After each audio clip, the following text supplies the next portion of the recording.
Fascist Awami League সরকার যখন পাতানো নির্বাচন তৈরি করেছিল, তখন প্রধানমন্ত্রী শেখ হাসিনার পক্ষ থেকে আমাদের কাছে পাঠানো হয়েছিল নির্বাচনে নেয়ার ব্যাপারে।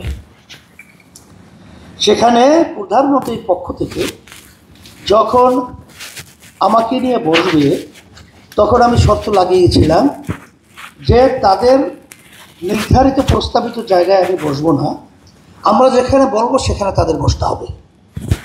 আমাদের প্রস্তাব মেনে তারা বসছিল। বসার পরে আমি দেখতেছিলাম যে তার কপালে নামাজের দাগ দেখা যায়। তা আমি প্রশ্ন করলাম যে আপনার কপালে তো নামাজের দাগ দেখছি, তাহলে তো মনে হয় আপনি নামাজ পড়েন। তখন সে বলতেছিল, হুজুর আমি 7 বছর বয়স থেকে আমি নামাজ পড়ি। কিভাবে? বলে, হুজুর আমি যদি নামাজ না পড়তাম, আমার মা আমার জন্য ঘরে ভাত ফাঁক করতো না। আমার মাকে আমাকে নামাজি বানাবার জন্য চেষ্টা করেছে, সেই থেকেও যে আমি নামাজ পড়ি, নামাজ ছাড়ি না। তখন আমি বলতেছিলাম, তাহলে তো আপনার সঙ্গে কথা বলতে ভাই ভাই হিসাবে আমার সাহস বেড়েছে। কিন্তু যদি ওই ঢাবি নির্বাচনের বিশেষ সামনে যে আচরণকারী, ওদের সামনে কথা বলার কোনো পরিবেশ থাকে না।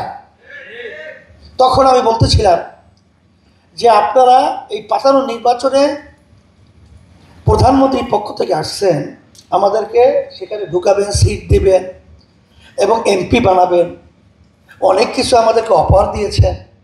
এবং সে বলতেছিল যে দায়িত্ব হুজুর আমি নেব, আপনাদের যেখানে যেখানে পদ থাকবে, মানে প্রার্থী থাকবে, তাকে এমপি হিসেবে বানিয়ে নেওয়ার দায়িত্ব আমি নেব।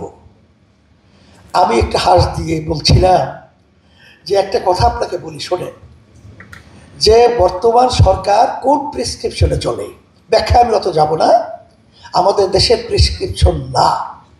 এই প্রেসক্রিপশন অন্য জায়গায় হয়, এখানে বাস্তবায়ন হয়। আপনি পরিষ্কার জেনে রাখেন, ইসলামী আন্দোলন বাংলাদেশ প্রতিষ্ঠিত হয়েছে 1987 সাল।